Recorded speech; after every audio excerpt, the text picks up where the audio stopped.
Will do it for us today. I'm Chris Stewart. Denver 7 News at 5 starts right now.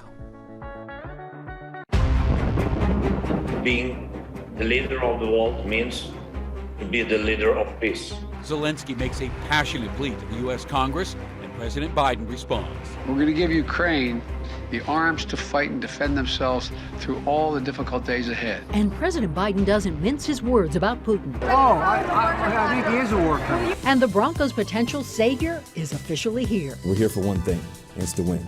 It's to win at the highest level often. Russell Wilson, say hello to Broncos country. Broncos country, let's ride. Russell Wilson, holy, very exciting. And Christmas in March. For Marshall fire victims, getting new toys is just the boost they need. The joy that we are bringing, the happiness, and they're so excited when they leave. First tonight, we are talking about the changing weather. Good evening, and thank you for joining us for Denver 7 News at 5. I'm Ann Trujillo. I'm Shannon Ogden. Glad you're with us tonight. Now, snow is starting to fall in the mountains, making its way down toward Denver. But before the snow, we're going to have to deal with the rain. Yes, and here to tell us all about the storm, meteorologist Mike Nelson, who we stuck out in the elements today to give us a first-person view. Okay, no real elements, but hey, Mike. No, I'm under the overhang here at the building, so I'm okay. But I can step back here and be kind of in the rain. Traffic is moving along nicely because the streets are still dry, but that's not going to last a whole lot longer. There's a fairly good band of rain that's going to start moving into the Denver area within about the hour, and the colder temperatures, we're still holding at about 50 degrees now, but it's going to drop quickly tonight. We're going to get those big fat snowflakes coming up by about 9 or 10 o'clock tonight, and for much of the night. A winter storm warning is in effect for all of the Denver metropolitan area. It lasts through midday tomorrow. Some areas in the foothills and down south could see 10 to 12 inches of wet, heavy snow. Downtown here, I think a lot of it's going to melt early on, but we could still see about 4 or 5 inches of snow coming up overnight tonight and tomorrow morning. So it will be a slushy and slow Thursday morning commute, maybe not all that much better Thursday afternoon. For right now, folks will get home okay, but I'll drill down and show you what we expect in all the different neighborhoods along the Front Range coming up in about 15 minutes. Yeah, it sounds like March in Colorado, doesn't it? All right, thank you, Mike. A 600-foot-long avalanche closed Loveland Pass for hours this morning. Till about a half an hour ago, crews were still searching the area to see if someone was possibly caught in the avalanche. Their search has not found any victims.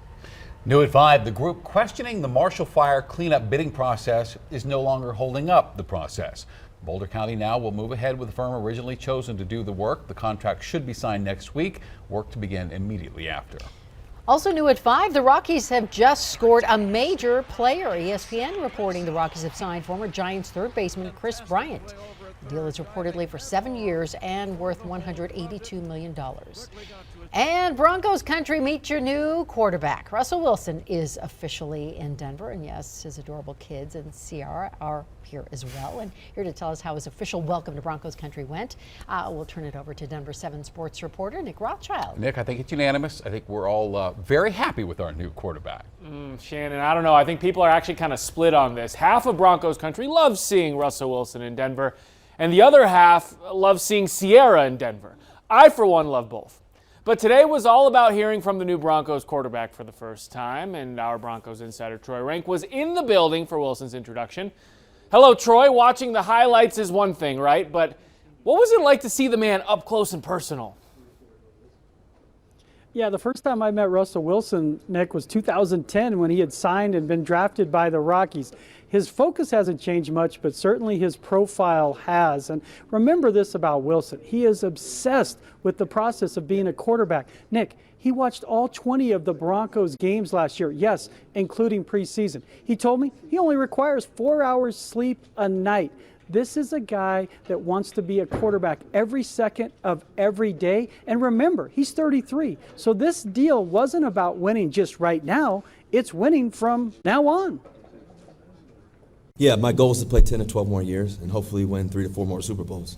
You know, that's the plan. So I think that's the mindset. That's why I came here, to hopefully be able to finish my career here and to finish on top as a champion. You know, at the end of the day, it's about the work, though. It's every day, the consistency of it, the obsession of it, the wild obsession of the work and doing it right every single day and not letting up ever. Yeah, Nick, I talked to some of his teammates that were here for the press conference today, and they already are kind of being held accountable by Wilson. What I love, Nick, he said he fears no one in the AFC or AFC West, and he has no trepidation in following in the footsteps of John Elway and Peyton Manning. WrestleMania has arrived here in Denver. Nick, back to you.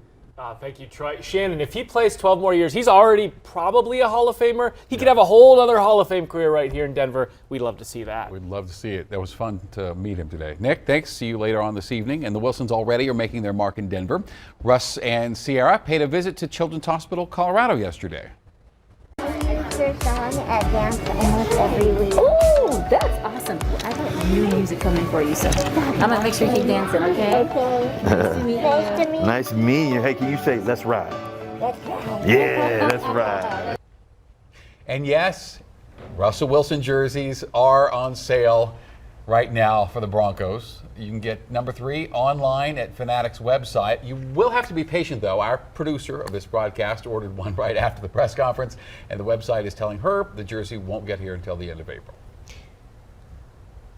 Today, President Biden announced $800 million in military aid to Ukraine after Ukrainian President Zelensky made an impassioned request before Congress for more help. I'm addressing the President Biden. Being the leader of the world means to be the leader of peace. The new military support to Ukraine includes anti-aircraft systems and armed drones. Zelensky also made another plea for a no-fly zone over Ukraine to prevent Russian air attacks. President Biden did not move on that request, making it clear that this is Ukraine's war to fight. We're going to give Ukraine the arms to fight and defend themselves through all the difficult days ahead. The leader of NATO is still urging for a diplomatic solution as a 4th round of peace talks drag on. And while all of this is unfolding, one of the foremost experts on Russia is visiting Denver and sharing her thoughts on the crisis in Ukraine. Denver 7 politics reporter Megan Lopez spent some time with Fiona Hill today. Joins us live in the newsroom. So, Megan, what does she think exactly brought us to this point? Well, Shannon and Ann, Fiona Hill has served in 3 U.S. administrations as an advisor on Russia, most recently for President Trump. She's studied U.S.-Russia relations for decades and even written a book on Vladimir Putin. And she's working with the Brookings Institution, now visiting MSU Denver, as you see here today. She says Western politics certainly play a role. While American policies, priorities, and presidents have changed over the past 2 decades, Putin has always kept his eye on the United States. Hill says that Putin feels disrespected by the West. He feels like we're not listening to him, we're not hearing him, and he thinks that the only thing we understand is force. And he's been saying for some time that, he wanted to take back control of Ukraine. So she sees a lot of conflict about reasserting dominance and stopping the West from influencing Eastern Europe. And there's a lot of moments in history that unfortunately pointed to us getting to this very point. So, Megan, does she have any sense of how this resolves, how this ends? Yeah, she says that there is a best and a worst case scenario, but she admits that even the best case scenario is not a great one. That would be diplomatic negotiations that are really able to stop this crisis from expanding into other countries and end it in a matter of weeks or months. But that's certainly going to cost the international community and Ukraine. And the only way is blunt the invasion by the things that we're already doing, support Ukrainians, figure out how to help them rebuild, and have this full diplomatic effort, getting larger portions of the world community, not just the Europeans, to push Russia to stop this. But we're going to have to give Putin some idea of a win to basically get him to stop, which is not going to be very palatable for any of us. So what does a win look like for Vladimir Putin? Well, it could be Ukraine not trying to enter NATO. That's something that we've heard Zelensky already say. It could be an official recognition that Russia controls territories like Crimea and the Donbas region and more.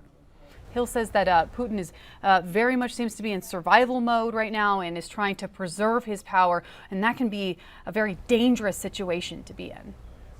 All right, Megan Lopez, thank you. As expected, the Federal Reserve today raised its key interest rate by a quarter point, this first interest rate hike in more than 3 years. And the move is aimed at lowering the inflation rate that has sent consumer prices soaring. Prices have risen nearly 8% in the first quarter this year. The move, by the way, also sent stocks higher today, with the Dow closing up 500 points. I was exhausted. Colorado pharmacy workers are burned out. I physically couldn't handle the stress anymore. We're getting an inside look at why pharmacy techs are walking off the job. They are overworked, underpaid, and understaffed. And local firefighters are selling gear to benefit Marshall Fire victims. I feel like, my family lost their homes, so what can I do to just something else extra to help them